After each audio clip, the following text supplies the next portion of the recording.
Fala, meu futuro paciente. Hoje eu separei alguns casos de contorno corporal para que a gente possa discutir e você entender um pouco mais sobre as cirurgias que podem ser realizadas se você se queixa de pochete, gordura localizada e flacidez de pele.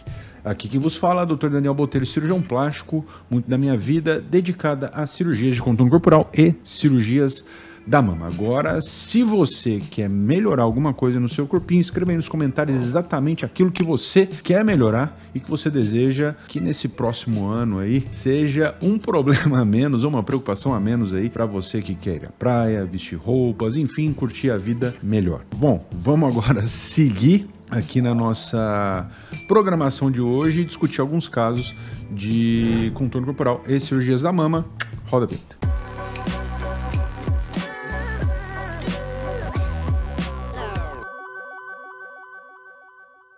Queridinhos, vamos lá, ponto a ponto aqui, a gente tem alguns casos de contorno corporal. Aqui a gente tem uma paciente que tem, notadamente aqui, gordura localizada, flacidez de pele, uma paciente ali provavelmente por volta dos seus 50 anos e que se queixa, né? Já teve lá 2 gestações e se queixa de flacidez de pele e gordura localizada. Coisas que a gente nota aqui. A gente nota um pouquinho de diastase, né? Tem um abaulamento central aqui, um pouquinho de diastase dessa musculatura. Não é uma diastase tão evidente, mas tem uma diastase aqui. Gordura localizada. Aqui também já tem flacidez de pele nessa região. E a gente tem um detalhe aqui que limita ou dificulta a realização de qualquer procedimento, tá? Umbigo alto. Qualquer procedimento, na verdade, eu digo aqui a abdominoplastia. Por quê, queridos? É uma situação de maior dificuldade, porque eu tenho uma distância muito grande entre a linha do pubis e o umbigo. Se a gente for realizar a abdominoplastia clássica aqui, de duas uma, ou a gente vai terminar com uma cicatriz vertical em algum ponto entre o umbigo novo e o pubis, ou a gente vai terminar com uma cicatriz inteira muito alta, o que eu não considero ser uma alternativa interessante. Se o paciente, por exemplo, uma paciente como essa, doutor, minha principal queixa é flacidez de pele, eu vou conversar com ela e orientar a possibilidade de ficar uma cicatriz vertical em algum ponto aqui entre o pubis e o umbigo, uma cicatriz de 3 centímetros. Por quê? Se refere ao umbigo antigo. Conforme a gente descolar e trazer essa pele para baixo, o umbigo vai abaixar. Então a gente precisa finalizar o umbigo antigo com uma cicatriz vertical e a gente confeccionar um umbigo novo, certo? Então o detalhe principal num caso como esse é exatamente isso. Aqui a gente tem alguns outros que a gente consegue identificar com uma paciente com gordura localizada, também aqui já mostrando essa distância entre o umbigo e o pubis, certo? Então é um caso que pessoalmente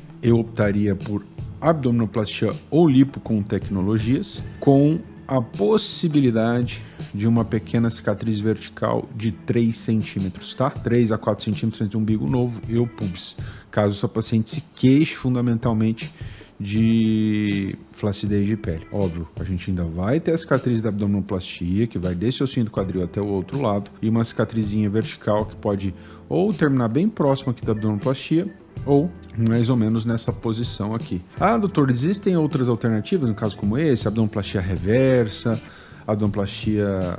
O problema da reversa é que ela tem flacidez de pele acima e abaixo do umbigo. A reversa corrigiria bem flacidez de pele acima do umbigo, mas não corrigiria bem flacidez de pele. Nota-se que até estria ela tem aqui. Então a reversa, a abdominoplastia reversa não seria uma opção para resolver 100% do problema. Você poderia fazer uma reversa incompleta, só abaixo da mama, e ainda assim ter que fazer no mínimo uma mini abdominoplastia aqui. Então acabaria com 3 cicatrizes e ainda uma solução parcial, não seria uma solução total para diastase, tá? Na minha opinião, a melhor alternativa é considerar a abdominoplastia com a possibilidade de cicatriz vertical. Porém, se a paciente não desejar, em nenhuma hipótese, cicatriz, uma alternativa é fazer a lipo com tecnologia, porém com uma limitação razoável de resultado. Uma limitação bem importante de resultado, principalmente em relação à flacidez de pele, ao redor do umbigo, certo? E aí vai depender, obviamente, daquilo que o paciente busca, daquilo que o paciente deseja, o que ela quer melhorar e o que ela não quer melhorar,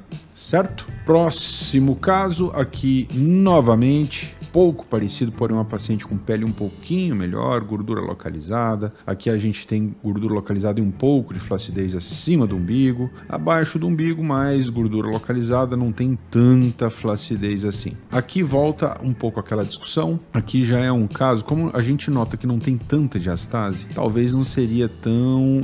Como, doutor, você nota que nesse caso não tem diastase? A gente não nota. Um abaulamento, ou principalmente aqui onde estão os ventres das musculaturas, não estão tão afastados quanto a outra situação. E óbvio, aqui a gente pediria para o paciente sentar, para a gente conferir se de fato tem pouca diastase mesmo, porque na diastase o abdômen estufa um pouco quando o paciente senta. De toda forma, é um caso que você poderia novamente considerar só o lipo com tecnologia, aqui o Argo, o Renuvium, Body Tight, enfim, pode-se considerar só lipo com tecnologia, com a possibilidade do umbigo terminar um pouquinho tristinho, tem a possibilidade disso acontecer. Ou aqui a possibilidade de uma mini abdominoplastia estendida.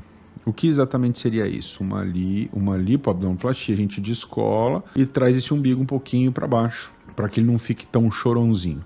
Outra alternativa, a abdominoplastia reversa incompleta, pode ser uma alternativa se ela não tem diastase, talvez a gente não precise emendar. A abdominoplastia reversa incompleta pode ser uma alternativa num caso como esse, a gente perceber de fato que não tem diastase e que essa flacidez acima do umbigo pode atrapalhar o resultado. Então aqui a gente tem algumas alternativas, né? Óbvio, e tudo isso a gente precisa alinhar e conversar com a paciente, mas são casos em que a gente poderia considerar alguma delas. Ah, doutor, como é essa abdominoplastia reversa incompleta? São incisões na base da mama que a gente vai tirar a pele pela base da mama. Ao invés de fazer uma incisão aqui embaixo, e faz aqui em cima. A completa a gente emenda aqui no meio, a incompleta a gente não emenda, tá? A gente vai precisar emendar quando tiver diastase, quando tiver muita flacidez acima do umbigo. Quando não tem tanta flacidez, pouquinho só de flacidez, você pode fazer incompleta só na base da mama. Certo? Capite? Próximo caso, aqui novamente, gordura localizada, flancos no 3/4, dá pra gente notar bem, paciente já com um pouquinho de lipedema, né, acúmulo de gordura nas coxas, pode se complementar com uma lipo nessa região e enxerto de gordura nessa região lateral. De fato, essa flaccidezinha aqui pode atrapalhar, tá? Mas, enfim, é uma situação que você pode até deixar na conta de tecnologias, né, Renuvium, Argo, Body Tight, enfim, mas a gente sempre conversa muito bem e alinha muito bem isso com a paciente, certo? Aqui um caso masculino, muita gordura visceral, então um paciente que, vocês notem a diferença, né, significativa do tipo de acúmulo de gordura no corpo feminino e do corpo masculino. Esse aqui é o típico abdômen de chope. Qual que é o problema disso? Quando a gente tem gordura visceral, que é a gordura que fica abaixo da musculatura, o abdômen fica redondo e duro, e normalmente é uma gordura que a gente não tem acesso, que a gente não consegue trabalhar, que a gente não consegue lipoaspirar, porque é uma gordura que fica ali no meio dos órgãos vitais, enfim. Numa alternativa como essa, você só teria lipo para fazer, porém com resultado limitado. Talvez vai melhorar aí 30%, 40% da queixa desse paciente e o resto, basicamente, quase só gordura visceral. É o tipo de paciente, de situação que se o paciente resolve operar, não adianta você fazer HD, por exemplo, num caso desse, porque senão ele vai terminar como uma tartaruga ninja, se ele não corrigir gordura visceral, tá? Não vai ficar legal. Então, para um caso desse, ser um caso interessante para HD, para lipo HD, seria fundamental que ele perdesse um pouco de peso aí. Talvez, imagina aqui uma estatura média, talvez aí uns 5 a 10 quilos pelo menos, tá? Mas é um caso que se você lipoaspirar vai ter uma melhora razoável do volume global total, mas não é um caso para a gente definir, para a gente detalhar, para ficar aquele resultado de Instagram, digamos assim, tá bom? Aqui 3/4 novamente, mostra que a projeção, quer dizer, ele tem um pouquinho, quer dizer, um pouquinho de... a dobrinha já começa a se formar aqui embaixo, né? Não é uma flacidez de pele significativa, mas já vai começando uma certa flacidez de pele aqui, mas é o típico abdômen de chope, E aqui, para finalizar, um caso típico de acúmulo de gordura, de lipodistrofia, né? O que é lipodistrofia? Esse acúmulo de gordura anormal nessas regiões do corpo, certo? Regiões em que não favorecem, né, a silhueta. Então aqui a gente tem aquele acúmulo de gordura típico, né? A gente tem alguns homens, mulheres que acumulam muito gordura nessa região e se queixam muito. É talvez aí a principal queixa dos pacientes que vão fazer lipo HD, enfim, essa gordura que acumula nessa região. Aqui não há que se pensar outra coisa a não ser lipo, tá? É um caso típico de lipo, pode fazer lipo HD, a gente utiliza toda essa gordura para fazer transferência para a região do bumbum, para melhorar o contorno. É uma paciente que também tem um pouco de acúmulo de gordura em coxas, mas aqui é muito significativo. Pouco acúmulo de gordura em braços e muito significativo nessa região aqui. É uma paciente que você pode até, teria que a gente ter a visão anterior para ter uma indicação mais objetiva, né, se eu fazer HD ou não, mas é um caso típico de lipoescultura. Certo, meus queridinhos? Estamos conversados, qual desses casos aqui se assemelha mais ao seu? Escreva aí nos comentários e se você deseja realizar algum procedimento, certo? Aguardo vocês nos próximos vídeos. Valeu!